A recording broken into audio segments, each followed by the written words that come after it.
এটাই কি বাস্তব? আমরা যেটা নজরে দেখি হাত কথা বলতে পারে না, এটাই সত্য, এটাই বাস্তব। তবে মুমিনের আকীদা থাকতে হবে, যেটা দুনিয়ার মানুষ বলে অসম্ভব, হবে না, সারা দুনিয়ার মানুষ বলে, বিবেক বলে এটা অসম্ভব, মুমিনের আকীদা থাকতে হবে এটা আমার আল্লাহর কুদরতে সম্ভব। মরা গাছে কথা বলতে পারে না, আল্লাহ যদি কুদরতের ক্ষমতা দেন, পারে না? পারে না? পারে। এই কথাটা যদি অন্তরে থাকে, তাহলে আউলিয়া কেরামদের কারামতকে আর অস্বীকার করার সুযোগ থাকবে না। হাত কথা বলবে,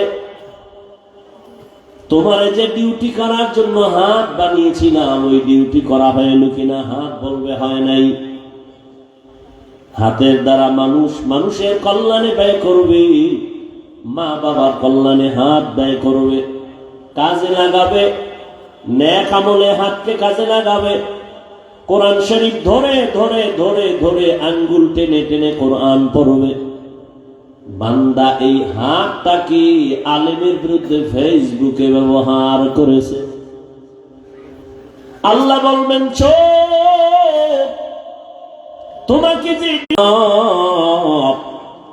এই চক্ষু দিয়া উলামায়ে কেরাম দেখবা সওয়াব, এই চক্ষু দিয়া আল্লাহর ঘর বাইতুল্লাহ দিয়ে তাকায় থাকবা সওয়াব, এই চোখ দিয়া বান্দা তুমি কোরআন তাকায় তাকায় দেখবা পড়বা সওয়াব।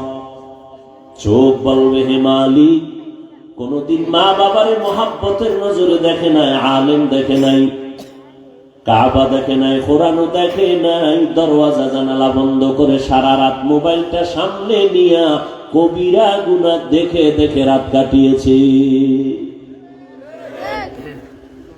সারা রাত মাইয়া বলা বউয়ের হক আদায় না করতে পারলো, মোবাইলের হক আদায় যথেষ্ট।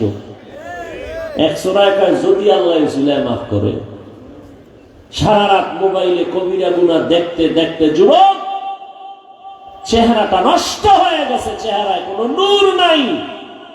শুধু কি তাই?